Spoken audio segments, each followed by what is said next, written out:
뛰어나신가 하는 것을 말하고 있는 것입니다. 공통점은 자기를 세우신 이에게, 자기를 세우신 이에게 충성했다. 신실했다. 예수님과 모세는 자기를 세우신 분이 누구인 줄 알았습니다.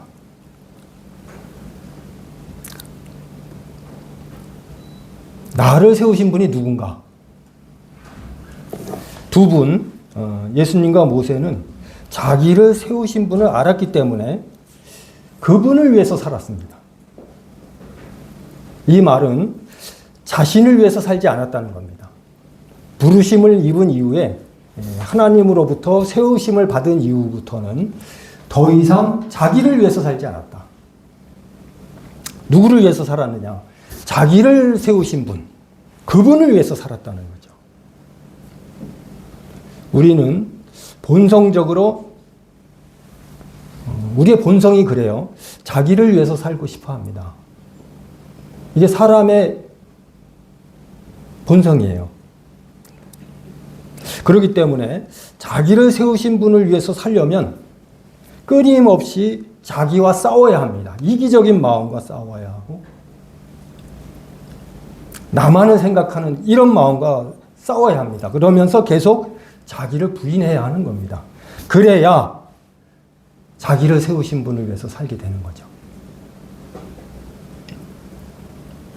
저도 이제 나이가 꽤 먹었잖아요. 이번 캠프에 가서도 느꼈는데 제일 고령자더라고요. 저의 앞일을 많이 걱정하게 돼요. 도와줄 사람이 있는 것도 아니고 모아놓은 재산이 있는 것도 아니기 때문에 걱정이 되죠.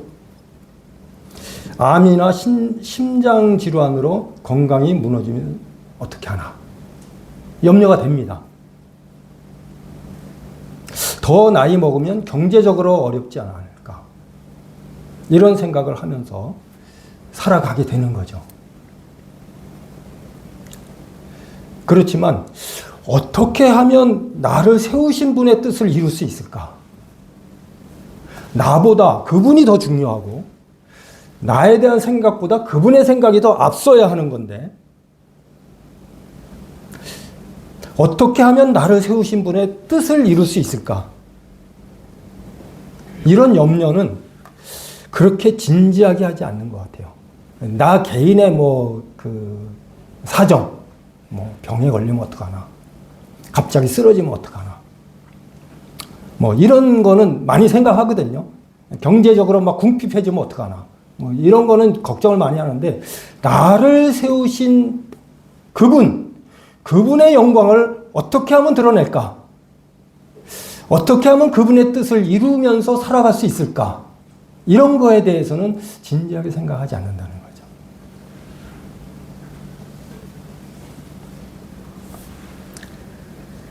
다른 점은 모세는 종이었습니다. 아까 말씀드린 대로 종이에요.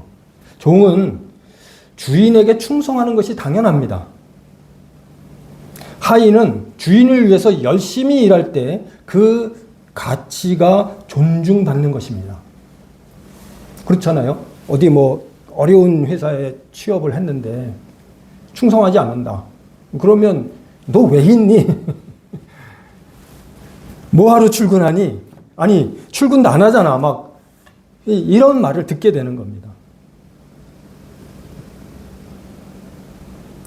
누가 하인을 고용했는데 열심히 일하지 않고 자기 마음대로 산다면 더 이상 집에 둘 이유가 없습니다. 당장 해고할 겁니다. 이게 종의 운명이에요. 종은 열심히 일해야 그 존재 가치가 인정받을 수 있습니다. 그러나 예수님은 아들이십니다. 히브리서 1장에서 그것을 많이 강조하셨습니다. 안 찾겠습니다. 히브리서 1장 5절을 보시면 나는 그에게 아버지가 되고 그는 내게 아들이 되리라고 하셨다. 이런 기록이 있습니다. 나는 그에게 아버지가 되고 그는 나의 아들이 되리라. 부자관계입니다. 부자관계. 아들과 아버지는 종과 주인처럼 주종 관계에 있지 않다는 겁니다. 그러므로 아들이 아버지에게 충성하지 않는다고 해서 해고하지 않습니다. 오히려 아버지는, 여기 아버지들은 다 그런 공감하실 거예요. 내가 내 아들을 위해서 해줄 수 있는 일이 무엇일까?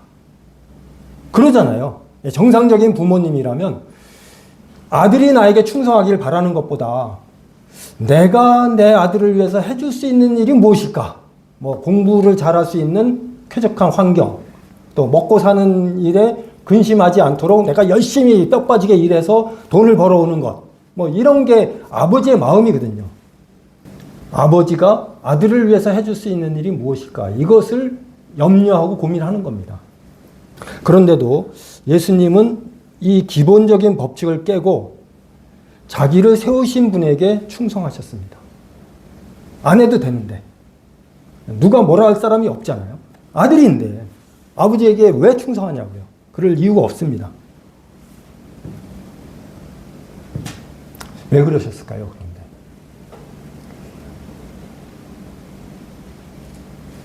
바로 사랑 때문입니다.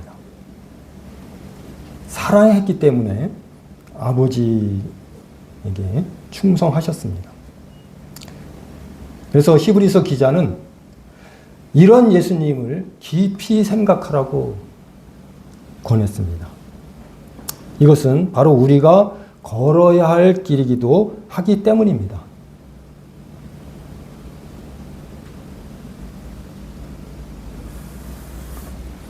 예수님과 모세의 다른 점 두 번째. 첫 번째는 종과 아들이었다. 달라요. 같은 거는 충성했다. 복습하기 위해서. 다른 점 두 번째는 예수님이 당하신 희생은 모세의 헌신과는 차원이 달랐습니다. 물론 모세도 광야에서 40년 동안 목이 곧은 이스라엘 백성을 인도하기 위해서 어려움도 많았고 고생도 참 많이 했습니다. 고생 많이 했어요. 그러나 예수님이 당하신 것과는 예수님이 당하신 것과 같은 고난은 당하지 않았습니다. 예수님은 공생의 3년 동안 자기를 세우신 하나님의 영광을 나타내기 위해서 참 많은 어려움을 겪으셨습니다. 돌에 맞을 뻔도 했고 낭떠러지에 밀쳐서 떨어질 뻔한 적도 있었습니다. 많은 사람들의 오해가 있었고 신랑과 비난과 오해가 있었습니다. 많이 어려우셨어요. 그렇지만 그것으로 끝이 아닙니다. 그분의 마지막은 많은 사람들의 조롱거리가 되며 그 시대에 가장 수치로 여겼던 십자가를 지어야 했고 자기 몸을 찢으시며 모든 물과 피를 다 쏟으셨습니다. 이렇게 하셨어요. 예수님께서 하신 일입니다. 모세가 아무리 광야에서 고생을 많이 했어도 이렇게까지는 아니었습니다. 모세는 십자가를 진 적도 없었고요. 자기 몸을 찢거나 물과 피를 흘린 적도 없습니다. 예수님만 당하신 일이었어요. 다른 거죠. 차원이 달랐다. 고난의 차이가 어마어마하게 달랐다.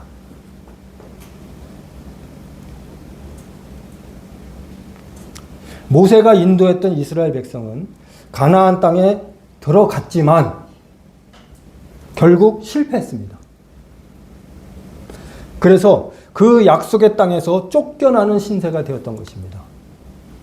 막 성전이 파괴되고 그 안에 있던 기구들 다 뺏기고 불살라지고 난리가 났었잖아요. 쫓겨났습니다. 그러나 예수님의 희생의 결과로 얻어진 새 생명은 결코 실패하지 않습니다. 이 모세의 사역과 예수님의 사역이 다른 거예요. 예수님의 희생의 결과로 얻어진 새 생명은 실패하지 않습니다. 그 이유는 예수님 자체가 든든한 반석이 되기 때문입니다.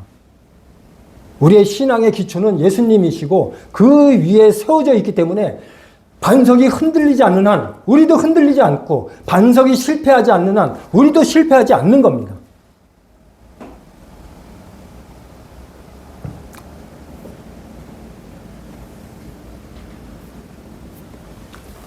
참 좋은 터 위에 우리가 있죠. 우리가 잘해서가 아니라 예수님이 그렇게 훌륭하신 겁니다. 예수님께서 이루신 사역이 반석인 겁니다.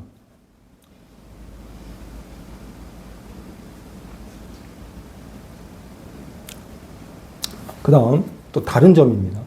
예수님과 모세의 또 다른 점은 예수님은 끝까지 충성하셨다. 네, 정말 끝까지 충성하셨다. 모세는 그렇지 못했습니다. 무리바 바위 앞에서 인내의 한계를 드러냈어요. 지금까지 참 잘 참아왔는데 모세의 인내, 모세의 온유는 누구라도 인정하잖아요. 그런데 그런 모세라 할지라도 한계가 있었다. 무리바 앞에서 막 역정을 내죠. 막 화를 내면서 내가 너희를 언제까지 참아야 되느냐 하면서 막 반석을 2번이나 때려버리는. 하나님의 명령에 순종하기는 했지만 결국 자기의 분을 참지 못하고 화를 낸 것입니다. 이에 대해 여러 가지 해석이 있지만 결국 모세는 이 사건으로 인해서 가나안 땅을 밟지 못합니다. 그러나 예수님은 그 인내에 한계가 없으셨습니다. 끝까지 자기를 거역하는 자들 앞에서 참으셨고, 예수님은 막 수염을 뽑고 막 침을 뱉고 막 조롱하고 이런 사람들 앞에서 화를 안 내셨어요. 화내신 기록이 없습니다. 마치 털 깎는 자 앞에서 잠잠한 어린 양같이 그 입을 열지 않으셨습니다.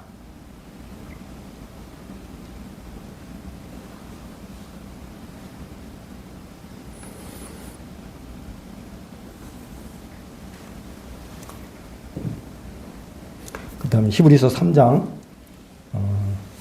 8절과 9절을 읽어드리겠습니다. 광야에서 시험하던 날 거역하던 것 같이 너희 마음을 완고하게 하지 말라. 거기서 너희 열조가 나를 시험하여 증언하고 40년 동안 나의 행사를 보았느니라. 이제 이스라엘 백성에 대해서 말씀하십니다. 이스라엘 백성들이 어떻게 했느냐. 차이가 나죠. 이스라엘 백성은 자기를 세우신 분에게 신실하지 못했습니다. 신실하지 못했어요. 자기를 세우신 이에게 충성스럽고 신실했던 분들은 예수님과 모세였습니다. 그 안에서도 차이가 많이 나지만 어쨌든 충성스러웠다라고 증언합니다. 이스라엘 백성들은 그러지 못했어요.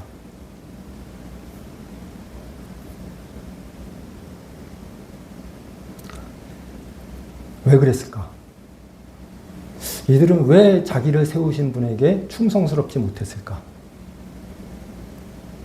저는 여기에 포인트를 맞추고 싶습니다. 저의 이야기도 하고 여기 계신 모든 분들의 이야기이기도 하기 때문에 그렇습니다. 그들은 하나님 앞에 신실하지 못했다라는 평을 받았는데 그 이유가 뭐냐면 그들은 자기들만 생각했습니다. 자기들만 생각했어요. 생각의 한계가 자기들 안에 갇혀 있었어요. 자기들에게 먹을 것 없으면 난리가 났죠. 마실 것이 꼭 있어야 했고 자기들은 고생하면 안 된다. 이런 생각에 갇혀 있었습니다. 먹을 것이 있어야 하고 마실 것이 있어야 하고 고생하면 안 돼.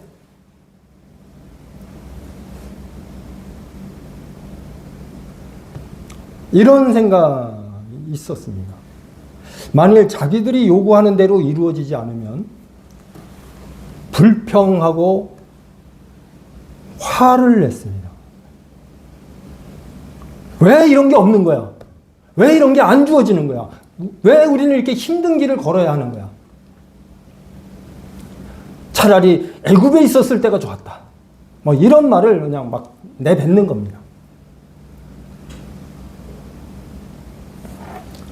자기들만 생각했어요.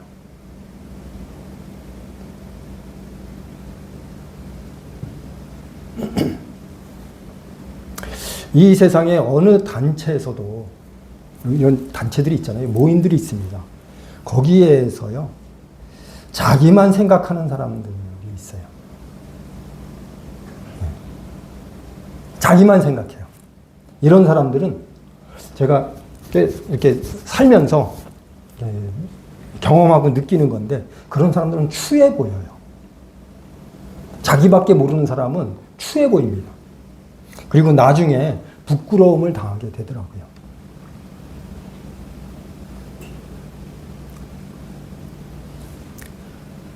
괜찮은 사람이라고 평가받는 사람들은 전체를 위해서 자신을 희생할 줄 아는 사람입니다.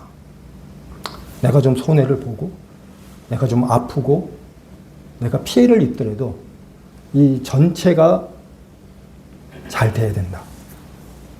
이 모임이 살아야 한다.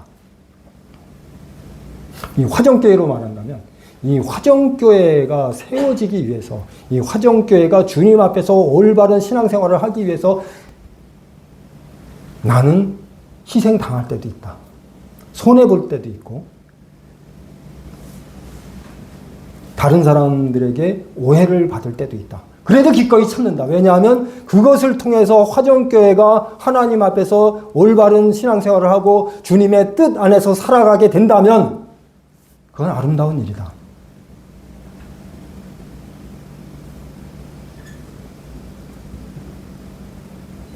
괜찮은 사람이라고 평가받는 사람은 전체를 위해서 자기를 희생할 줄 아는 사람이에요. 나부터 살고 봐야지. 이게 아닙니다. 나 하나 희생으로 누군가가 세움을 입고 어떤 단체가 자기 역할을 할 수 있다면 그 일을 택하는 겁니다. 이 말씀에 보시면 그들이 40년 동안 나의 행사를 보았느니라. 이렇게 말씀하셨습니다. 40년 동안 나의 행사를 보았느니라. 하나님의 행사가 뭐였을까요? 긴 기간이에요. 40년이면. 사람이 살 수 없는 환경인 광야에서 하나님께서 그들을 어떻게 먹이시고 마시게 하셨는지 그들 자신이 증인입니다. 먹어봤어요. 마셔봤습니다. 하나님의 도우심을 경험했어요. 특히 옷이 헤어지지 않았고 신발이 닳지 않았다는 것은 놀라운 일입니다. 어떻게 40년 동안 빨지도 않고 수선도 안 했는데 옷이 헤어지지 않았고 신발이 닳지 않았다. 놀라운 일입니다. 놀라운 것을 경험한 거예요. 야, 이거 10년 전에 입었던 옷인데 아직도 멀쩡하네. 옷감이 그렇게 좋은 것도 아니었을 텐데. 이게 하나님의 도우심이었던 겁니다. 옷과 신발은 그들이 감당할 수 있는 일이 아니었습니다. 어디에서 옷을 구하고 신발을 사겠습니까? 그래서 떨어지지 않게 하나님께서 역사하신 겁니다. 신약적으로 말씀드린다면 감당할 시험밖에 허락하심이 없다. 옷이 떨어지고 신발이 닳아 없어지는 것은 이들이 감당할 수 있는 일이 아니에요. 그래서 하나님께서 직접 도와주신 겁니다. 그런데 먹을 거 잠깐 부족한, 마실 거 좀 제때 공급 안 되는 거, 이건 니네들이 감당할 수 있는 일이야. 이렇게 보신 겁니다.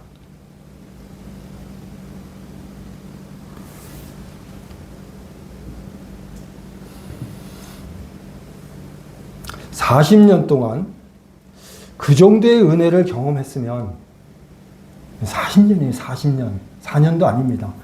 그 정도의 은혜를 경험했으면 사람이라면 한 번쯤은 어떻게 하나님께 영광을 돌릴 수 있을까?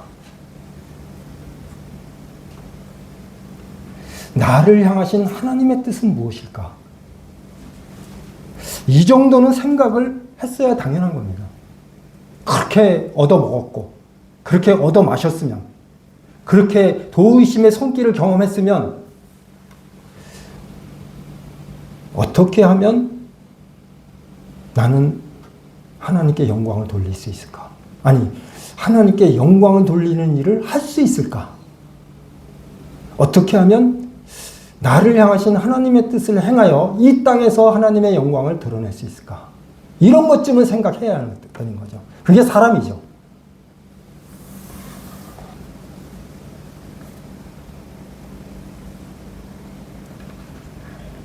그런데 그들은 성경의 기록에 의하면 단 한 번도 그런 생각을 하지 않았습니다.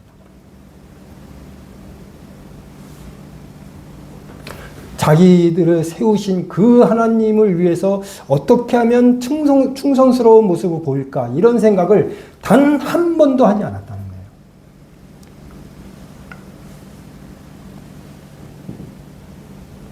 그들은 끝까지 자기들만 생각했던 것에서 벗어나지 못했습니다. 끝까지 그랬어요.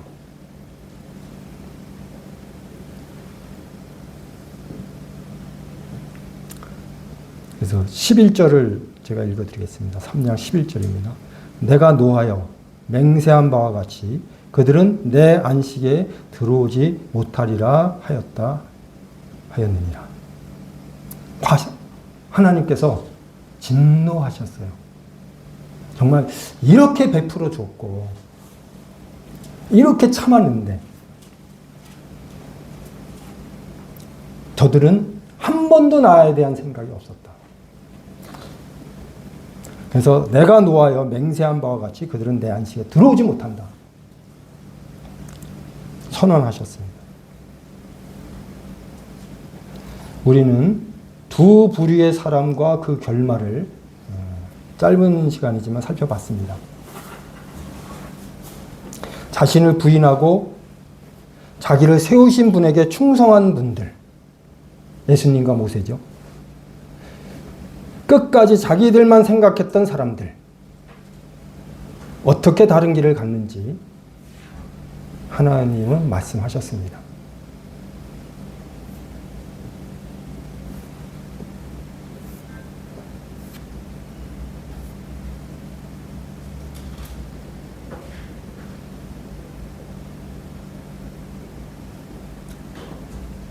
그 다음 12절을 읽겠습니다.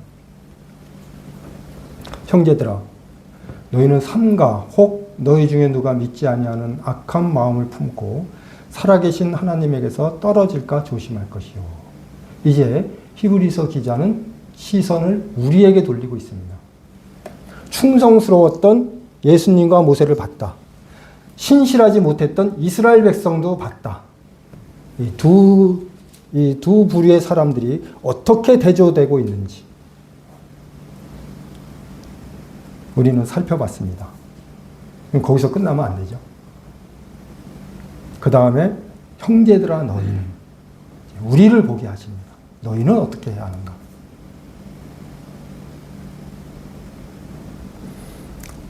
이런 결과들을 알고 있는 우리는 어느 편에 서야 할지를 도전하고 있습니다. 너희가 어느 편에 서야 하느냐? 어떤 사람들은 선택의 교리를 완전히 무시하는 사람들이 있는데, 물론 뭐 성경의 어느 부분에 하나님께서 선택하셨지 우리가 선택하는 게 아니다라는 그런 내용도 많이 있지만, 그거 못지않게 우리가 때마다, 시간마다, 사건마다 선택해야 할 시기가 있다라고 말씀하십니다. 하나님께서는 우리에게 자유의지를 주셨기 때문에 선택할 수 있는 권한을 주셨습니다.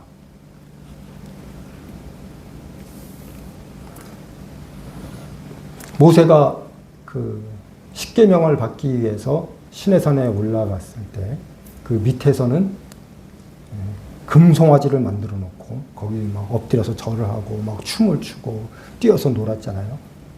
우상숭배를 한 거죠. 그때 모세와 여호수아가 내려와서 외칩니다. 이건 정말 악한 일이다. 있어서는 안 될 일이다. 그렇지만 이 상황에서 여호와의 편에 설 자들은 우리에게로 와라.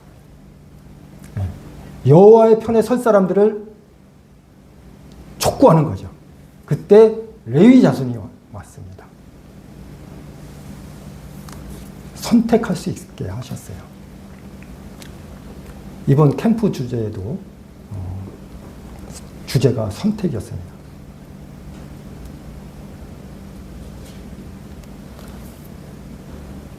오늘날 너희 섬길 자를 택하라. 오늘날 너희가 섬길 자를 택하라. 나와 내 집은 여호와를 섬기겠노라. 선택하는 거예요. 우리도 두 부류의 사람들을 봤습니다. 예수님과 모세의 길. 자기들만 생각했던, 자기들만 전부였던 이스라엘 백성들. 두 길이 있습니다. 우리는 그 사이에서 무엇을 선택할 것인가?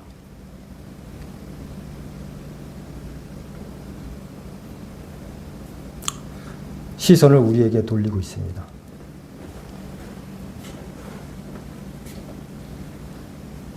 12절 앞부분을 다시 읽으면요. 형제들아 너희는, 이렇게 하면서 형제들아 너희는, 우리가 이런 결과들을 알고 있는 우리는 어느 편에 서야 하는가? 선택의 기로에 있는 겁니다. 형제들아 너희는 삼가 혹 너희 중에 누가 믿지 아니하는 악한 마음을 품고 살아계신 하나님에게서 떨어질까 조심할 것이고, 조심해야 된다는 거예요. 우리도 얼마든지 믿지 않는 악심을 품고 살아계신 하나님에게서 떨어질 수 있다는 것을 항상 염두에 두어야 합니다. 저도 화정교회에서 이렇게 신앙생활을 하면서요, 저 성도님은 설마 미혹에 넘어가지 않을 거야 라고 정말 철석같이 믿은 분들이 있습니다. 저분들은 그러지 않을 거야. 말도 안 돼. 다른 분은 내가 혹시 뭐 그렇다 치더라도 저분들은, 저 형제님, 저 자매님은 안 그럴 거야 라고 생각했는데 그게 아닌 경우가 꽤 있었습니다. 우리도 얼마든지 믿지 않는 악심을 품고 살아계신 하나님에게서 떨어질 수 있다. 조심해야 한다. 특히 지금은 이 마지막 시대이기 때문에 사단이 자기 때가 얼마 남지 않은 걸 알고 있어서 정말 최후의 발악을 하는 겁니다. 그래서 할 수만 있다면 선택받은 사람들이라 할지라도 자기 편으로 끌어들이려고 하는 거예요. 온갖 유혹과 시련을 다 동원해서 자기 편으로 만들려고 하는 거죠. 조심해야 한다.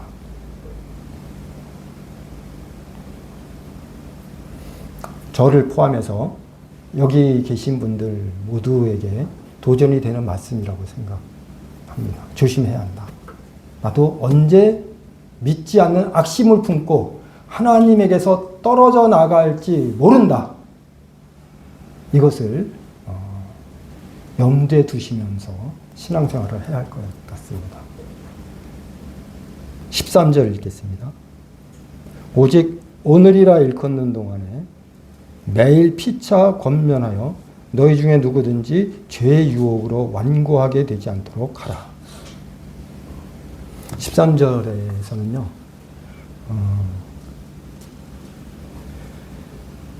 죄의 유혹을 이기는 방법을 제시하고 있습니다. 죄의 유혹이 있다. 이 유혹 자체로 우리가 막을 수는 없다. 뭐 우리 그런 그 예화 잘 알잖아요. 새가 내 머리 위를 지나가는 건 막을 수 없는 거죠. 그렇지만 내 머리에 둥지를 틀게는 하지 않겠다. 유혹이 있습니다. 그 유혹으로 인해서 완고하게 되지 않는 것은 우리 책임입니다. 우리가 그렇게 해야 돼요. 유혹은 얼마든지 있을 수 있지만 그 유혹에 넘어가지 않는 것은 우리의 몫입니다.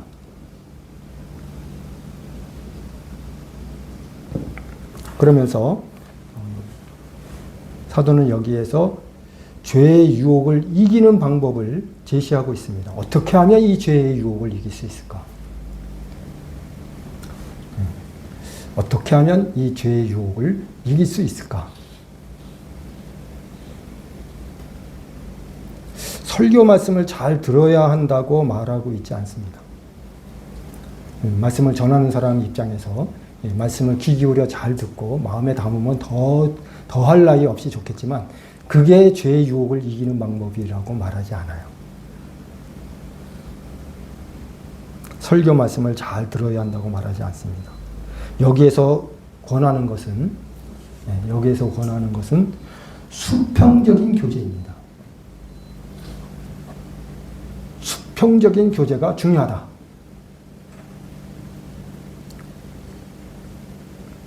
매일 피차 권면하며, 이게 수평적인 교제입니다.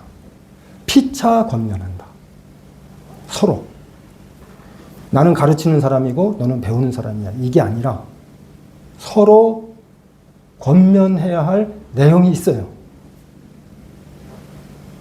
피차 권면하는 것이 죄의 유혹을 이기는 비결입니다. 작은 교회의 이 어려운 점 중에 하나가 서로 교제하면서 도전을 주고받을 사람이 별로 없다는 거예요. 우리가 앞에서 가르치는 것을 통해서 배우는 것보다 서로 비슷한 사람끼리 대화를 나누면서 자극을 받고 도전을 받고 권면을 받는 것이 훨씬 더 큽니다. 그게 더 효과적이에요. 비슷한 수준인 줄 알았는데 저 형제님은 뭔가 영적으로 나보다 많이 앞서 있다 생각하는 것이 나와는 좀 다른 것 같다. 나는 막 세속적인 거 생각하고 뭐 어떻게 하면 잘 놀까 막 이런 거 생각했는데 이분은 다른 거예요. 어떻게 하면 나를 세우신 그분께 충성할 수 있을까? 그분의 영광을 돌릴 수 있을까? 이거를 염려하면서 그것이 기도 제목이라는 거예요.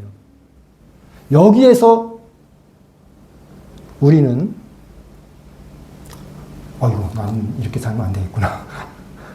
학교에서도 선생님들이 3분이나 계셔서 선생님한테 가르침을 받고 선생님 너 똑바로 해. 너 그러다가는 넌 이제 깡통 찰 거야. 막 그렇게 얘기하는 거 별로 중요하지 않고 장소리도 들리잖아요. 근데 친구가 어느 날 갑자기 개과천선해서 막 열심히 공부하고 막 길 가면서 단어를 외우고 조금만 쉬는 시간 있으면 수학 문제를 풀고 그러면 이게 뭐지?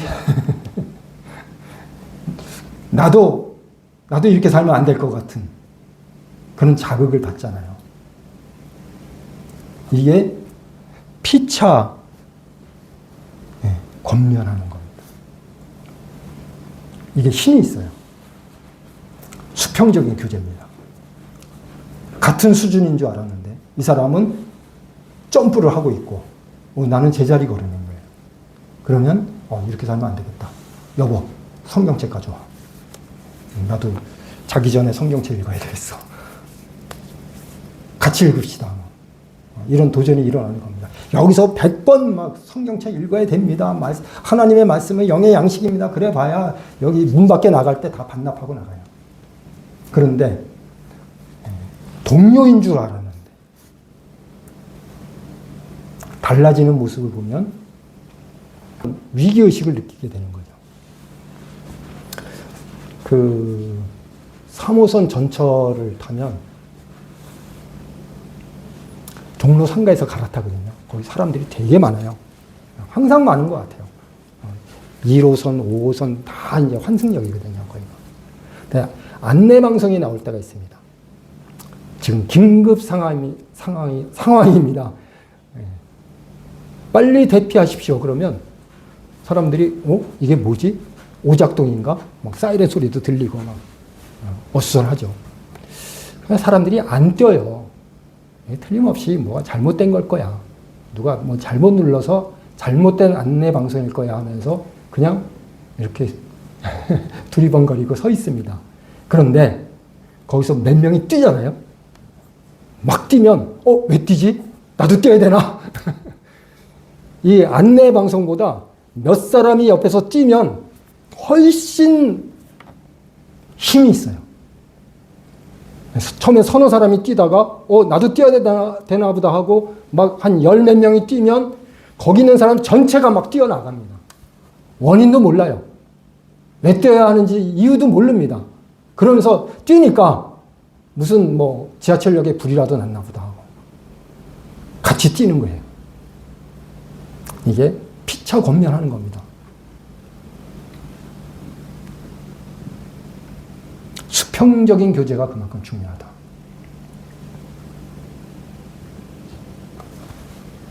저는 그 학생 캠프 때마다 강사님들과 한방을 쓰면서 정말 많은 것을 배웁니다. 이 강사님들이 말씀 전할 때는 저도 졸아요. 옆에 있는 애들도 졸고 뭐 그런데 그 한방을 쓰면서 이제 자기 전에 두런두런 뭐 이런 얘기들을 나누잖아요. 그러면 그분이 신앙생활을 어떻게 하고 계시는지, 또 그 하나님 앞에 어떻게 헌신하기로 작정을 했는지, 그 뜻을 이루기 위해서 자신을 매일매일 어떻게 컨트롤해 나가고 있는지, 이런 것들을 이 얘기 나누면서 그동안 나는 너무 안일하게 살았나 봐. 이런 생각이 드는 겁니다. 참 열심히들 살고 많은 것을 준비하고 있는데 나는 참 나태하고 게으르다. 이런 차이가 느껴지는 거예요. 대부분 40, 50대 형제님들인데 지난번에는 그 이호환 형제님이라고 목포 하당로교회에서 그 수고하시는 형제님인데 복음 강사로 오셔서 많은 시간 같이 있었어요. 이런저런 얘기를 나눴는데 정말 훌륭한 형제님이다. 그런 게 막 느껴지는 거예요. 이렇게 젊은 분이 열심히 주님을 위해서 사는데 난 지금 뭐 하고 있지? 그리고 그렇게 열심히 사시면서도 굉장히 겸손하시더라고요. 배울 점이 참 많다. 이번에는 혹시 성도님들 용씨 들어보셨나요? 있어요? 들어보셨나? 네. 용인호 형제님이신데 전 용씨 처음 봤어요. 이분도 40대 후반 형제님이시고 복음 강사님으로 오셨어요. 대구 남북교회에서. 그래서 권정수 자매님도 잘 아시고 그 모치님에 대해서도 아주 환히 알고 있더라고요. 나눌 대화가 더 풍성했습니다. 그런데 이분이 뭐 짧은 3박 같이 했지만 평소에 어떻게 주님을 섬겼는지가 다 드러나요. 그러면서 정말 배울 점이 많은 형제님이구나. 이제 뭐 우리 모임의 미래에 대해서 좀 비관적으로 말씀하시는 분들이 꽤 있으시잖아요. 미래도 없고 뭐 희망도 없고 이런 말씀들을 하시는 분들이 많은데 그분들을 보면 그렇지 않다. 정말 하나님께서 하나님의 일을 위해서 충성스러운 분들을 남겨두셨구나 하는 것들을 배우게 됩니다.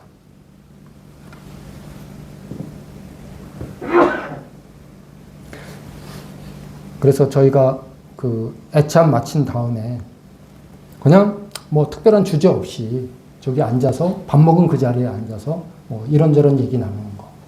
에이, 그거 뭐 또 뭘 해. 뭐 피곤한데. 이렇게 생각하실 게 아닌 것 같아요. 정말 중요합니다. 수평적인 교회. 강단의 말씀보다 그렇게 삶을 나누고 깨달은 말씀을 나누는 것이 훨씬 효과적이고 도전적입니다.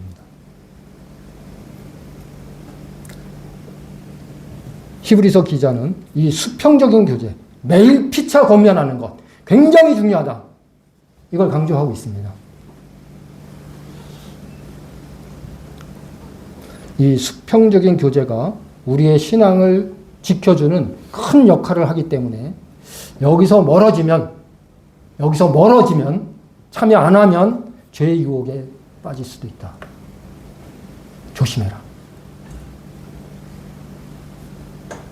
이제 마지막으로 14절을 읽겠습니다.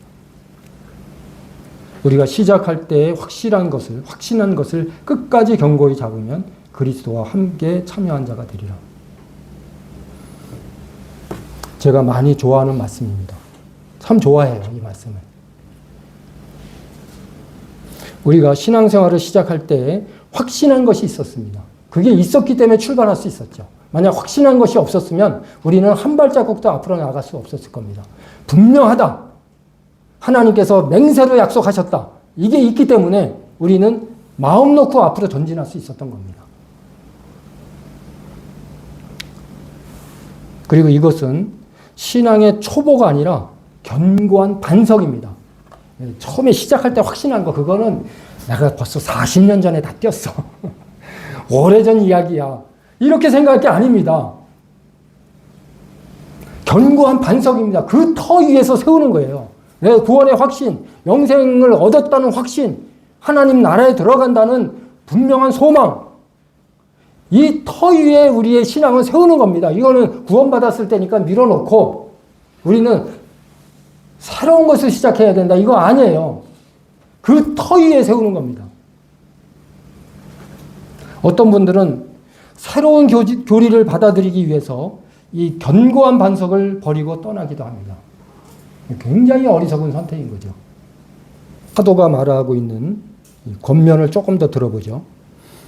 사도는 이곳에서 떠나지 말고 견고히 잡으라고 강하게 말합니다.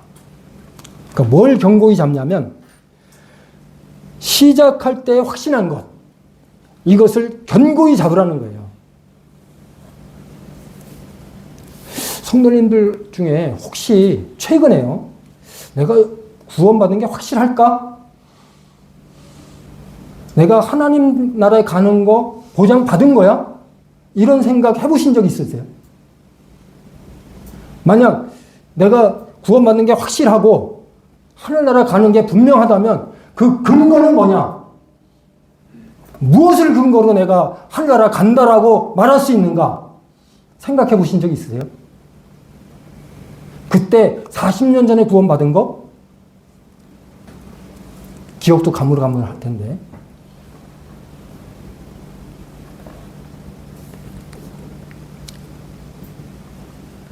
견고히 잡아야 합니다. 그래, 나는 구원받은 거 분명해. 예수님 지금 당장 오신다 할지라도 나는 휴거될 거야. 그렇다면 그 근거는 뭐야? 어떤 분은 요한복음 5장 24절.